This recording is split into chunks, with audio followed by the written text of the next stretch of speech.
I am confused. So when Aquaforce was revealed to be the clan of Champions of Asia, the first thing we all of course wanted to know is Maelstrom, Tidal Assault, Basil, maybe a little bit, something like that. But primarily, we have been looking forward to Maelstrom and Tidal Assault. Today is the day. Usually I would do my typical news video, maybe 4 minutes, quickly going over the skills, what I think of them, and then just bam, you've got your news. But I'm gonna give you my thoughts just like that. I said I was confused because there's some confusing choices here.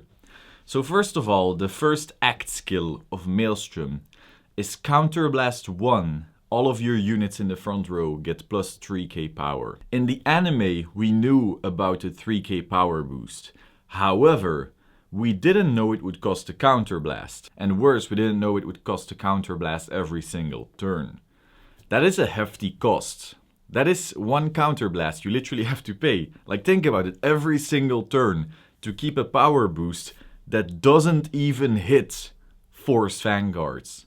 Because it puts your 9k grade 2s at 12k. And I get the triangle thing, oh, Force is supposed to beat Excel. But when we're looking at Excel clans right now, Nova Grappler, Excel needs all the help it can get. Putting that kind of barrier in there is a bit odd already. I get it. But then the thing that's really confusing is the second skill.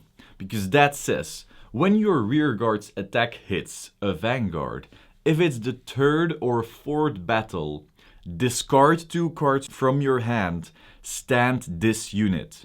Maelstrom is a restander that requires your rearguards to hit on a specific battle and forces you to discard 2 cards for that. I'm not necessarily saying it's bad. I'm saying it's confusing because it's not at all what we expected Maelstrom to have at all. We were expecting something like Naval Gazer, Alexandros Light, Lambros Light, maybe even the guard restrict he used to have, some retire, something the card was known for. But instead, it's this hyper odd restand. And it's like, oh yeah, it creates pressure, I get that, but really? Like really? None of your rearguards in Aquaforce create pressure by themselves, especially when defensive triggers are happening. So like the second your opponent defensive triggers, it's just, okay, my turn is over. It's up to you now, boy. Because it just doesn't do shit. More importantly, this card doesn't do anything anymore once your opponent is at 5 damage. On-hit skills don't do anything when your opponent is at 5, unless they miracle heal or something. But then the restand doesn't matter anymore, because then they actually got their defensive trigger. Once they're at 5, which is something Aquaforce is supposed to do, because it's an Excel clan, they're supposed to rush, this card becomes a vanilla piece of shit. The second you go to 5, you need to ride Naval Gazer Dragon or something, unless that 3k in the beginning matters so much, but I don't think so. I don't know. It's odd. It's almost as if this card is telling us that we're not gonna play Aquaforce like an Excel clan, which is odd to me. Now, of course, there's still some cards we're missing. Diamantes and some other slot in the high rarity. So maybe Diamantes is some kind of crazy finisher that makes this card make sense somehow. But right now I find this skill odd. Very odd. Maybe Aquaforce won't be played as an Excel rush deck, which I would like actually, because I don't like blind rushing. I like controlling the game's tempo.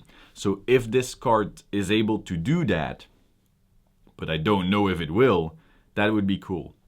Now, maybe, again, Diamantes might just be the insane finisher we need. Now, the other card that was revealed, Tidal Assault, says on rearguard, once per turn, when it attacks, cost Soul Blast 1, stand this unit.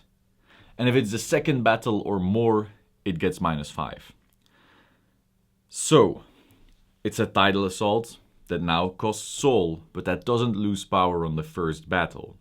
The thing is, the power of Tidal Assault, the power of everything Aquaforce has ever done, as I said on Algos as well, has always been to have your double restand swing. That's what made it good. Ever since Lambros came out, and even before that actually, it's always been push stuff on your Tidal, because it will swing twice with that pushed stuff. If his skill is telling you, oh, use him on first battle, well then you can't do that. It's awkward because it costs a Soul Blast, and I'm very sad that it does cost a Soul Blast. Now, I get why they're trying to make this card not the staple forever, which is sad. This should be the staple forever.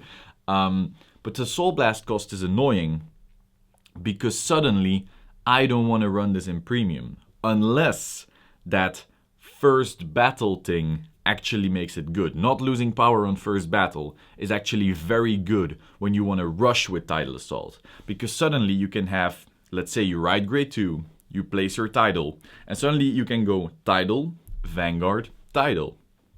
Whereas earlier it used to be you had to have your starter behind Tidal for it to do 9-9, which would be annoying. But now you could have in premium again with your starter behind it, if you use a Forerunner at all, you could do 9-14 or 14-9, not lose your power, have your Vanguard, like, you know? So the odd thing is, people hate Tidal Assault because he can rush well.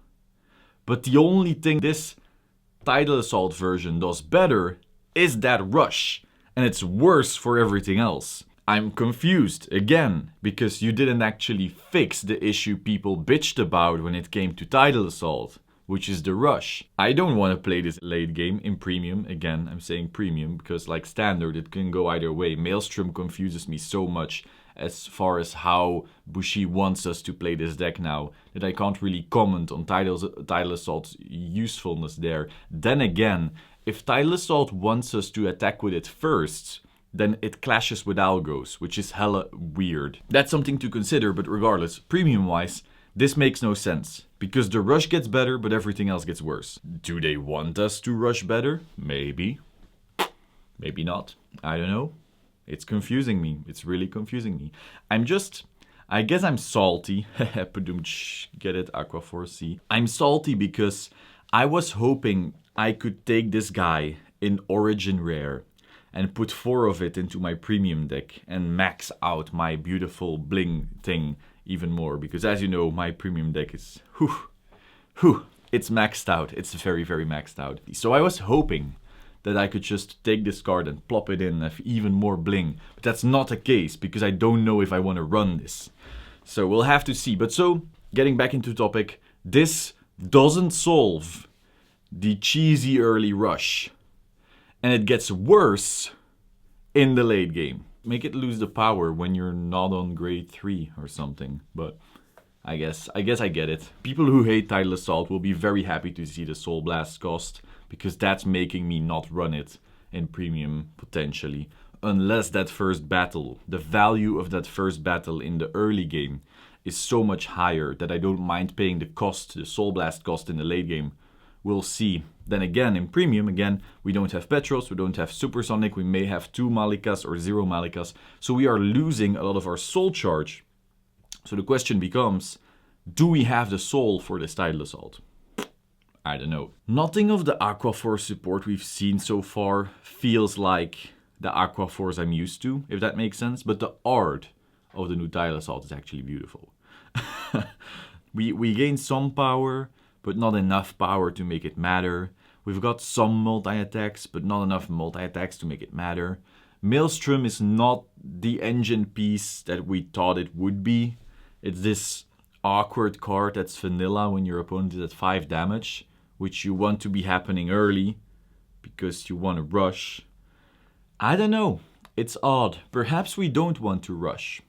Perhaps this deck just swings at rear guards until we get into Maelstrom, and then we swing at rear guard some more, and we only swing with rears on Van when it's 3rd or 4th battle, so we know like, hey, now our Maelstrom skill is live.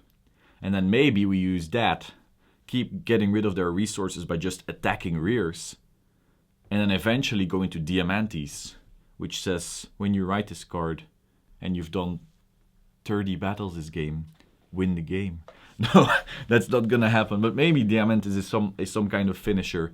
Maybe we are not a rush deck, but fuck with our opponent's sides until we can actually keep on pressuring with Maelstrom and then finish with Diamantis. That's what I think is going to happen, to be honest. As a rush deck, it makes no sense. Maelstrom doesn't make sense at all when we try to look at this like we look at Nova Grappler. That's all. That's my thoughts.